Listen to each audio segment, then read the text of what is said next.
मालवणमधील राजकोट किल्ल्यावरील छत्रपती शिवाजी महाराजांचा पुतळा कोसळला आणि त्यानंतर खऱ्या अर्थानं हा पुतळा का कोसळला, नेमकी याची कारणं काय, यावर कारणमीमांसा व्हायला लागली। आपण सध्या याच राजकोट किल्ल्या परिसरामध्ये आहोत की ज्या ठिकाणी किल्ल्यापासून काही अंतरावरती अगदी लहानपणापासून या ठिकाणी काही मच्छीमार जे आहेत ते मच्छीमारी करतायत। आपण त्यांना विचारून घेऊया की नेमकं त्या दिवशी काय झालं होतं, खरोखर वारे होते का, तो पुतळा नेमका सुस्थितीत होता का, किंवा पहिल्यापासून ज्या वेळेलापासून पुतळा बसवला त्यावेळेची परिस्थिती काय होती। आपण इथले स्थानिक काही लोक आहेत। काका, काय सांगाल, ज्या दिवशी पुतळा पडला तशी खरोखर वारे होते का? सकाळी बरोबर 1:18 पुतळा पडला खाली आणि त्या दिवशी वारे होते, पण वाऱ्यामुळे पुतळा पडला असं म्हणता येणार नाही, कारण त्या पुतळ्याचं काम झाल्यानंतर त्याचा सर्वे झालेला नाही। ॲक्च्युली त्याचा 2 महिने सर्वे झाला पाहिजे होता, कारण त्याचं वजन, त्याच्या वजनावर जे फाउंडेशन केलेलं लोखंडी, त्याला ते परवडतं आहे की नाही, पेलणार की नाही, ह्याच्या कुठच्याही गोष्टीवर हे झालं नाही त्याचं।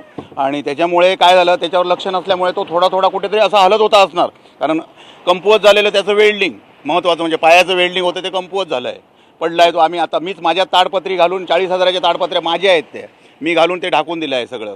कलेक्टर वगैरे सगळे आलेले, त्याच्यामुळे ते सगळं केलं। मी प्रत्यक्षदर्शी तो पुतळा बघितलेला आहे पडताना। मी बाजारातून येत होतो, बरोबर तिथे कॉर्नरला आलो आणि घडामघन आवाज आला म्हणून तिथे बघतो तर पुतळा पडला।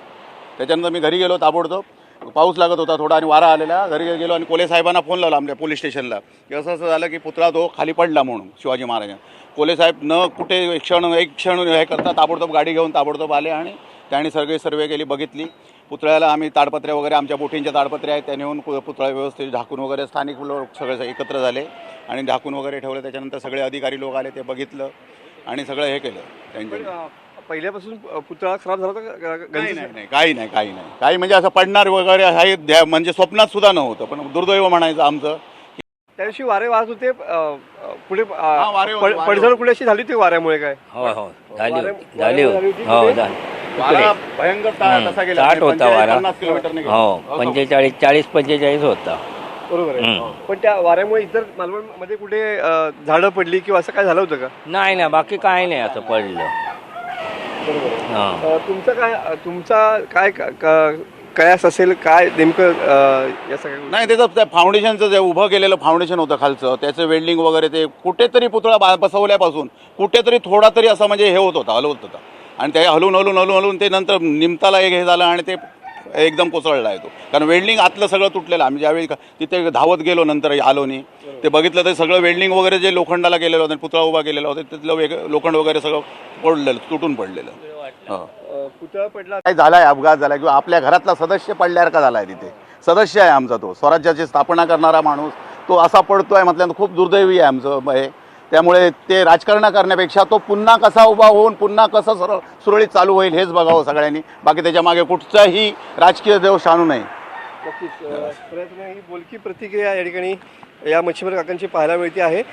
हा संबंध परिसर मी परत एकदा दाखवण्याचा प्रयत्न करीन की इथले स्थानिक मच्छीमार आहेत, वयाच्या 10-12 वर्षापासून या ठिकाणी हे मच्छीमारी व्यवसाय या ठिकाणी करताना पाहायला मिळत आहेत आणि सध्या याच मच्छीमार जे आहेत ते आसपास या सध्या जाळी विणण्याचं काम करताना पाहायला मिळत आहेत। बघू शकता की स्थानिक मच्छीमार आहेत आणि रोज दैनंदिन जे काम करतात तेच काम सध्या सुरू आहे आणि याच मच्छीमाराचा जन्म इथे झाला आणि याच दर्यावरती स्वार होऊन हे मच्छीमार लोक जे आहेत ते या ठिकाणी मच्छीमारी करतात आणि याच्या बाजूलाच हा राजकोट हा किल्ला या ठिकाणी पाहायला मिळतोय आणि झालेली दुर्दैवी घटना तुम्ही बघू शकता की समोर या ठिकाणी ताडपत्री टाकून हा महाराजांचा, छत्रपती शिवाजी महाराजांचा जो पुतळा आहे तो झाकण्यात आलेला आहे। झालेली घटना कशामुळे घडली याचे तर्कवितर्क लढवले जात आहेत, त्याबरोबरच त्याचं राजकारण देखील सुरू आहे। ही दुर्दैवी गोष्ट असल्याचं मत या ठिकाणी स्थानिक मच्छीमारांनी व्यक्त केलेलं पाहायला मिळत आहे। कॅमेरामन